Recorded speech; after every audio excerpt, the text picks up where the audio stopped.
Hi friends, మొన్న video పెట్టాను చూసారు కదా. శ్రావణ శుక్రవారం స్టార్టింగ్ ముందు ఇల్లంతా క్లీన్ చేసుకొని సామాన్లు అవన్నీ క్లీన్ చేసుకొని ఇత్తడి బిందులు అవన్నీ దింపేసి క్లీన్ చేశారు.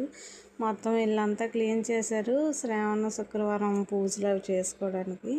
రెండో శుక్రవారం వ్రతం అవి చేస్తారు కదా, అందుకని ఇల్లంతా క్లీన్ చేసుకున్నాం. చూడండి, ఇవన్నీ సామాన్లు కొనేటప్పుడు చాలా సరదాగా ఉంటాయి, కానీ అవన్నీ దింపుకొని పండుగలు వచ్చినప్పుడు క్లీన్ చేసి మళ్ళీ పెట్టినప్పటికీ చాలా తలనొప్పిగా ఉంటుంది.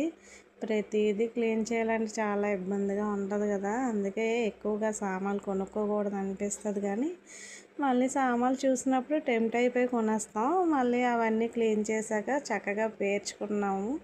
చూడండి, అన్నీ దేనికది పేర్చుకున్నాం.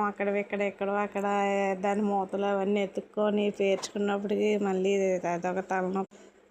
పేర్చుకున్నాం చూడండి. మా అమ్మ అయితే ఇత్తడి బిందెలు చాలా తెల్లగా తోమింది. చాలా అంటే చాలా తెల్లగా తోమారు. నెక్స్ట్ ఏంటంటే, వంటగది దగ్గరలో కానీ సామాన్లు గట్రా ఉంటే వంట వండుతాం కదా, ఆవిరి వల్ల చాలా జిడ్డు పట్టేస్తాయి సామాన్లు. ఇగోండి, కిచెన్ రూమ్ కూడా పెయింటింగ్ అది వేశారు. కొంచెం జిడ్లా ఉంది అనుకొని పెయింటింగ్ అది వేసారు. చూడండి, చాలా క్లీన్గా ఉన్నాయి. అన్నీ నీట్గా సర్దుకొని పేర్చుకున్నది మా మరదలు.